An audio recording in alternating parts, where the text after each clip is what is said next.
What would you do if I told you that your Canadian tax dollars are going towards an organization whose own former employee was caught on camera saying, "We do illegal abortions all over the world"? Probably assume that Ottawa would obviously cut the funding, right?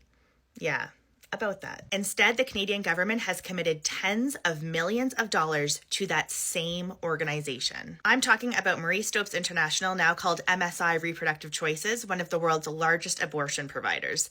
And the story, it gets a whole lot worse. We're not just talking about one random accusation, we're talking about a former MSI insider, women who underwent abortions at their facilities, a government that banned Marie Stopes over violation of its law, a former member of parliament who testified about the organization in the Canadian House of Commons, and a Canadian MP who repeatedly asked the Liberal government one simple question: are we funding organizations that intentionally break the law in other countries? Because Canada's own position is supposed to be that we don't fund illegal activities abroad, so buckle up.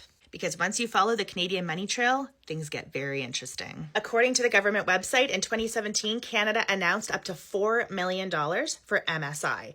Then came $15 million for a project explicitly designed to increase access to abortion. Today, Canada still has a $10 million agreement with MSI running until 2028. And arguably the most important, a $9.97 million project in Ghana, also running until 2028, whose Canadian government description literally says it provides, quote, comprehensive abortion care. Former Marie Stopes employee Paul Cornelison was caught on camera at an international abortion conference saying, quote, "We do illegal abortions all over the world."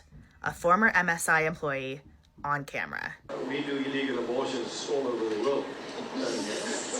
And then there's Jacqueline Gandhi, who worked for Marie Stopes Kenya for 8 years. She says they were performing abortions despite legal restrictions and were actually documenting these abortions as, quote, post-abortion care. She even said that clinics receive bonuses if they surpass their abortion targets. And then there are women who say they were patients. Akich Amba was only 18 years old when she was referred to Marie Stopes International for a surgical second trimester abortion.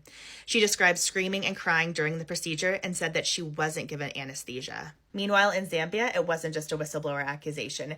Marie Stopes was officially banned from performing abortions in the country after authorities discovered they weren't obtaining the 3 doctor signatures required under Zambian law. You might be wondering, did anyone in Canada ever ask the government about this? Enter Canadian MP Garnet Jennis. In 2018, Jennis put former Liberal Affairs Minister Chrystia Freeland in the hot seat when asking her about this. You said in the previous question that, to your knowledge, Canada is not funding activity that it's illegal in the country where it takes place. Are you confident that Marie Stopes International, receiving $5 million of Canadian money, does not break the law in countries where they operate? I, again, want to address the underlying point which is being insinuated and pushed there, and I would like Canadians to be very aware of the tendency of that question. Again, if the Conservative Party of Canada wants to stand up before Canadian voters and say that it is a party which is opposed to a woman's right to choose in Canada, that it is a party which is opposed to support for sexual and reproductive health of women around the world, I would be delighted to take that issue to the ballot box. Can you believe it? The Liberals not responding to a question on abortion and instead using slogans from like 20 years ago? Shocking. 5 years later, in 2023, Jennis was back at a Foreign Affairs Committee meeting, this time asking African witnesses about these violations. Here's what Ugandan MP Lucy Okello had to say. Are you saying that Marie Stopes and International Planned Parenthood Foundation are, in your view, involved in performing abortions that are violating local laws in Uganda? Yes, Marie Stopes, yes, and Reproductive Health Uganda, which works directly with these organizations. Here's a bright idea for the Liberal government. Stop giving our hard-earned tax dollars to organizations doing illegal activities in other countries. I would think this would be pretty basic. And if they don't stop it, we need to demand that they stop it. It's our money, not theirs.